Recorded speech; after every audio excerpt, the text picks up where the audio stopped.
Une fois votre défi bien défini, donc un défi prioritaire pour vous, eh bien vous allez définir l'objectif de votre plan d'action. La différence entre le défi et l'objectif, c'est que le défi se rapporte à votre situation. L'objectif se rapporte à ce que vous comptez faire, ce que vous voulez changer face à votre défi. Donc vous avez 256 lettres, 256 caractères comme on dit, et il y a donc un rappel de votre défi. Donc vous verrez le vôtre ici pour vous le rappeler.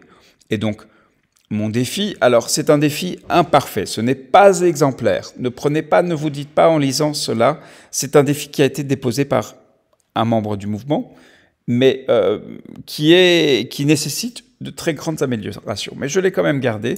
Et donc, si mon défi, c'est changer la désinformation en matière de vaccination, alors mon plan d'action, cela peut être améliorer la communication. Donc, je vais dire, mon objectif, c'est organiser. Donc, c'est d'améliorer la compréhension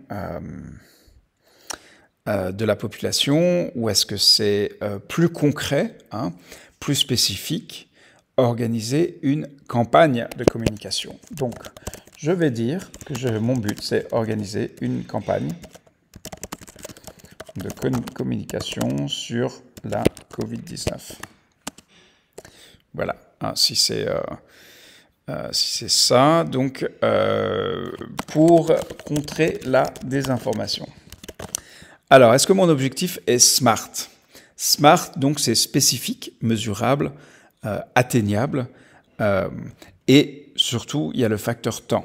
Donc, organiser ce trimestre une campagne de communication. Là, ça manque encore de précision. La campagne de communication, elle est pour qui? Eh bien, disons que je vais la faire pour les professionnels de santé. Ce n'est pas la population générale, mais c'est un groupe extrêmement important pour contrer la désinformation. Pour contrer la désinformation qui les cible particulièrement. Donc, vous voyez, ici, mon objectif, il est déjà extrêmement précis. J'aurais pu dire organiser une campagne de communication ou communiquer sur les vaccins. J'aurais pu dire, voilà, mais j'essaye d'être aussi précis que possible. Vous allez devoir faire pareil. Alors, il ne s'agit pas de copier-coller ce que je viens de faire, même si beaucoup de vous sont préoccupés par la Covid-19. Et ensuite, pourquoi cet objectif est-il important? Si j'atteins mon objectif, qu'est-ce qui sera différent? Alors, les craintes des professionnels de santé sont un frein majeur pour la vaccination Covid. Alors, si j'atteins mon objectif, qu'est-ce qui sera différent? Si j'atteins mon objectif, les professionnels seront mieux équipés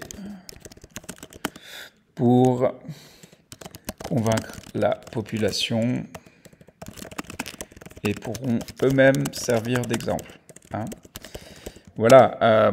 Alors maintenant, on suppose, quand je dis une campagne de communication, c'est qu'il y a un défaut de communication, que le problème ne se situe pas ailleurs. Mais laissons les présupposer la cause profonde de côté pour l'instant, puisqu'en principe, vous avez déjà fait ce travail de réflexion. Alors, la question c'est, est-ce que j'ai déjà commencé à prendre des mesures pour atteindre cet objectif? Donc, eh bien, je vais dire non, si c'est totalement nouveau.